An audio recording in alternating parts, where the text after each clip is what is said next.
صرف اللہ کا ڈر ہی ایک ایسی چیز ہے جو انسان کو ہر برائی سے روک سکتا ہے۔ دنیا میں سب سے زیادہ مطمئن لوگ وہ ہیں جو اپنے معاملات اللہ تعالیٰ کے سپرد کر دیتے ہیں۔ دنیا میں آپ کا حقیقی مقام وہی ہے جس کا اظہار لوگ آپ کی غیر موجودگی میں کرتے ہیں۔ اس دنیا میں تھکاوٹیں اور رکاوٹیں ہر کسی کو لاحق ہوتی ہیں، منزل پہ وہی پہنچتا ہے جو چلتا رہتا ہے۔ انسان کا سب سے بہترین دوست اللہ ہی ہے جو بہت جلدی مان بھی جاتا ہے اور پرانی باتیں یاد نہیں کرواتا، اپنے پاس سے کبھی مایوس نہیں لوٹاتا۔ انتقام میں اتنی قوت نہیں ہے جتنی قوت صبر میں ہے، لوگ انتقام لے کر صبر کی قوت کو ختم کر دیتے ہیں۔ ایک بات پر ایمان رکھیں، جو انسان ہمارے حق میں بہتر نہ ہو اللہ اس انسان کو ہم سے دور کر دیتا ہے۔ ہر آزمائش اللہ کا فیصلہ ہے اور اللہ کا ہر فیصلہ بہترین ہوتا ہے۔ جس کو اپنے اندر جھانکنا آ جائے وہ پھر دوسروں کے احساسات سمجھنے کے قابل ہو جاتا ہے۔ زندگی میں آپ 40 سال کے ہو جائیں تو سمجھ لیں کہ زندگی کی اثر ختم ہو چکی ہے۔ اپنے کردار اور آخرت کی طرف توجہ دیجیے، کیونکہ عصر اور مغرب میں زیادہ تاخیر نہیں ہوا کرتی۔ جو انسان یہ سمجھتا ہے کہ اللہ جو کرتا ہے وہ ہمارے لیے بہتر ہوتا ہے، وہ کمال کا ایمان رکھتا ہے۔ اے میرے اللہ، مجھے ہمیشہ ایسی عزت اور ایسی خوشی سے بچا جو تیری نافرمانی اور تجھے ناراض کرنے سے حاصل ہو۔ کامیابی کا سفر نماز اور تلاوت قرآن پاک کے بنا ادھورا ہے۔ خود کو عقل مند سمجھنا ہر بے وقوف کا حق ہے، لیکن دوسروں کو بے وقوف سمجھنے کا حق کسی عقل مند کو بھی حاصل نہیں۔ والدین کے نوکر بن جاؤ، اللہ تعالیٰ تمہیں دنیا کا بادشاہ بنا دے گا۔ جو اللہ کا ہو جاتا ہے پھر اللہ تعالیٰ اسے اپنے سوا سب سے بے نیاز کر دیتا ہے اور اس کی مدد وہاں سے کرتا ہے جہاں پر کسی کا گمان بھی نہیں ہوتا۔ اللہ تعالیٰ سے محبت کرو، وہ آزمائشیں تو دیتا ہے مگر کبھی آزمائش میں تنہا نہیں چھوڑتا۔ زندگی بہت مختصر ہے، سمجھ آتے آتے گزر جاتی ہے۔ دل میں کوئی بات نہ رکھیں، نہ جھگڑے طویل ہونے دیں، معاف کر دیں، کیونکہ معاف کر دینا اللہ کو پسند ہے۔ جو لوگ کہتے ہیں کہ نیکی کا زمانہ نہیں رہا، وہ دراصل انسانوں سے نیکی کا صلہ چاہتے ہیں، اور جو لوگ اللہ کی رضا کے لیے بے لوث ہو کر نیکی کرتے ہیں ان کے لیے ہر زمانہ نیکی کا زمانہ ہے۔ ہر شخص اپنا درخت الگ الگ لگانا چاہتا ہے، یہی وجہ ہے کہ انسانیت کا باغ تیار نہیں ہوتا۔ مطلب یہ ہے کہ ہر شخص اپنا فائدہ سوچتا ہے، کسی دوسرے کا نہیں۔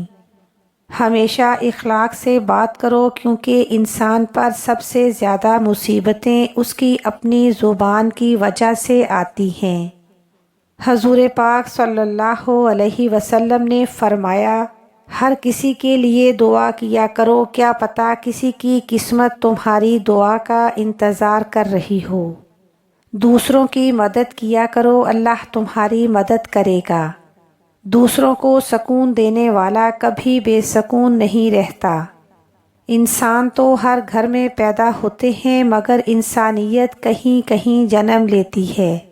کسی بھی نیکی کو معمولی نہ سمجھیں، شاید وہی آپ کی مغفرت کا وسیلہ بن جائے۔ نعمت جب تک محنت کر کے حاصل نہ ہو انسان کو اس کی قدر نہیں ہوتی۔ زندگی کو ایک امانت کی طرح گزارو، ایک نہ ایک دن یہ اپنے مالک کو واپس کرنی ہے۔ زندگی میں بہت سے لوگ ایسے ہوتے ہیں جو وعدے تو نہیں کرتے مگر بہت کچھ نبھا جاتے ہیں۔ دوسروں کو خوش رکھنے اور دل میں جگہ بنانے کے لیے اپنی بہت سی عادتوں اور رویوں کی قربانی دینی پڑتی ہے۔ زندگی بہت مختصر ہے، جب سمجھ آتی ہے تو دنیا میں رہنے کا وقت بہت کم رہ جاتا ہے۔ دیانت داری کو سب نے پیچھے چھوڑ دیا، نتیجہ ضلالت ہی ضلالت ہے۔ جن کو غربت کی وجہ سے ہم شادیوں پر نہیں بلاتے، وہی لوگ سب سے پہلے ہمارے جنازے میں شریک ہوتے ہیں۔ زخم کھا کر بھی مسکرانا اور ناخوش ہوتے ہوئے بھی خوش رہنا، دراصل یہی ہماری اصل طاقت ہوتی ہے۔ دعا کبھی رد نہیں ہوتی، بلکہ وہ اللہ کے ہاں ذخیرہ رہتی ہے اور بہت بہترین وقت پر قبول ہوتی ہے۔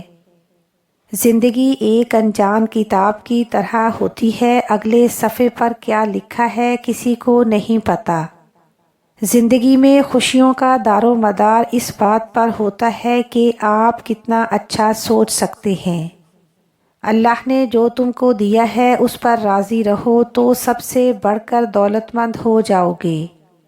اچھی سوچ اور بری سوچ آپ کے حالات کا تعین کرتی ہے۔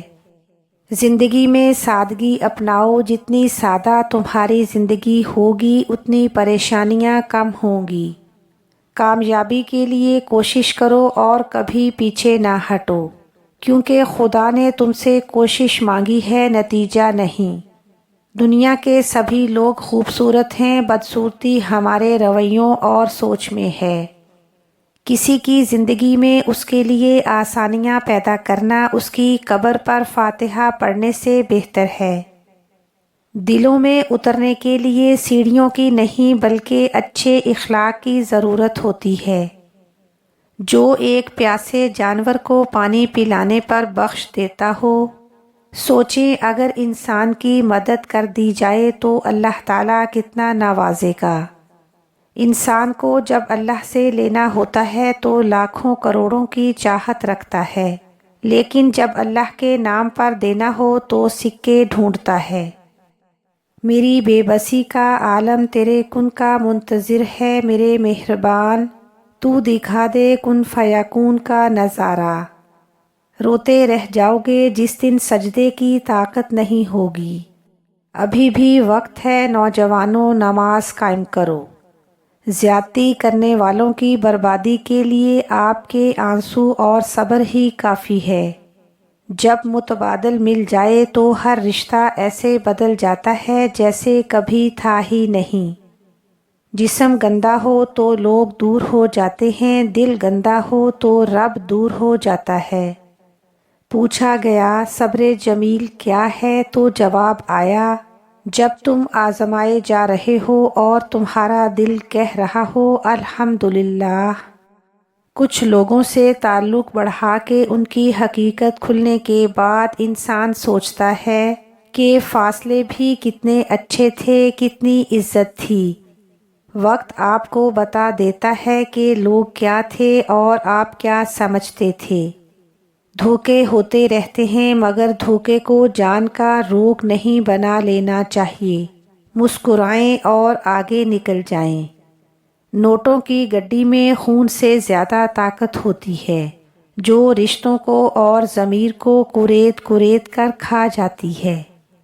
ہر انسان کے ساتھ چلنا یا نہ چلنا وہ آپ کی مرضی ہے، لیکن کوشش کریں جس کے ساتھ بھی چلیں، جب تک بھی چلیں مخلص ہو کے چلیں۔ رکاوٹیں تو زندہ انسانوں کے لیے ہیں، میت کے لیے تو ہر کوئی راستہ چھوڑ دیتا ہے۔ ہماری نیت کی پیمائش اس وقت ہوتی ہے جب ہم کسی ایسے شخص کے ساتھ بھلائی کریں جو ہم کو کچھ بھی نہیں دے سکتا۔ لوگوں کی سازشیں آپ کا کچھ نہیں بگاڑ سکتی، کیونکہ قرآن کہتا ہے اور تمہارا رب بہترین چال چلنے والا ہے۔ عاقل اپنے کام پر اور جاہل اپنی امیدوں پر بھروسہ کرتا ہے۔ عاقل کمال چاہتا ہے اور جاہل مال چاہتا ہے۔ ہر دکھ کا مداوع ہو سکتا ہے مگر آپ کی زندگی کے وہ ماہوں سال جو دوسروں کو خوش کرنے میں ضائع ہو گئے ہیں، ان کا ازالہ ناممکن ہے۔ اور جب انسان اپنی مرضی کو رب کی مرضی کے سپرد کر دے تو غم نہیں رہتا۔ اللہ کا ہر فیصلہ ہمارے حق میں بہتر ہوتا ہے، جس سے اللہ تعالیٰ 6 آزمائشوں سے انسان کو آزماتا ہے۔ نمبر 1، کبھی اللہ ہمیں بیمار کرتا ہے تاکہ ہم اللہ تعالیٰ کی طرف متوجہ ہو جائیں اور شفا کے لیے خود کو اللہ کا محتاج سمجھیں اور اپنے وجود کی بہتر دیکھ بھال شروع کر دیں۔ نمبر 2، کبھی اللہ ہمیں دکھ اور تکلیف دیتا ہے تاکہ ہم مضبوط ہو جائیں۔ نمبر 3، کبھی اللہ ہمیں ناکام کرتا ہے تاکہ ہم میں عاجزی پیدا ہو اور ہم متکبر نہ بنیں۔ نمبر 4، کبھی اللہ ہمیں غریب کر دیتا ہے تاکہ ہم غریب کا دکھ درد سمجھ سکیں۔ نمبر 5، کبھی اللہ ہم سے کوئی نعمت واپس لے لیتا ہے تاکہ ہم اپنے پاس موجود چیزوں کی قدر و قیمت جان سکیں۔ اور نمبر 6، کبھی اللہ ہمیں نقصان پہنچاتا ہے تاکہ ہم اپنی غلطیوں سے سیکھ کر بڑے نقصان سے بچ سکیں۔ آگ لگانا تو انسان کے بس میں ہے، لیکن ہوا کا رخ بدلنے پر قادر کوئی اور ذات ہے۔ سب سے بڑی غلطی وہ ہے جس کے غلط ہونے کا احساس تک نہ ہو۔ آپ نے خود ہی اپنے آپ کو خوش رکھنا ہے، کسی اور سے یہ امید کبھی نہ رکھیں، اس سے سخت مایوسی ہوگی۔ یاد رکھیں، آپ کی برائی ہمیشہ وہی شخص کر سکتا ہے جو آپ کی برابری نہیں کر سکتا۔ کسی کو اداس پاؤ تو نصیحت کی بجائے اس کی سن لیا کرو، احساس سے، محبت سے اور بنا کسی غرض کے۔ دنیا کا مال تو آخر کار چھوڑنا ہی پڑے گا، سمجھدار وہی ہے جو آخرت کا مال جمع کرے۔ سب لوگ برابر ہو جائیں یہ اللہ کا قانون نہیں، اس لیے سب کو اپنے جیسا بنانے کی کوشش مت کرو۔ ہمیشہ یہی سوچ رکھو کہ مجھے اللہ نے بہت کچھ دیا ہے، اگر مجھے میرے اعمال کے مطابق ملتا تو میرے پاس کچھ بھی نہ ہوتا۔ آج نہیں جیتے تو کل جیتو گے، جیت کی امید کبھی نہ چھوڑنا۔ جس دن امید مر جاتی ہے اس دن زندگی مر جاتی ہے۔ اور آخر میں میری دعا ہے کہ اے اللہ، آج جتنے بھی ہاتھ تیری بارگاہ میں اٹھے ہیں ان سب کی دعاؤں کو قبول فرما، ان پر اپنا کرم فرما اور اپنا فضل فرما۔ آمین ثم آمین۔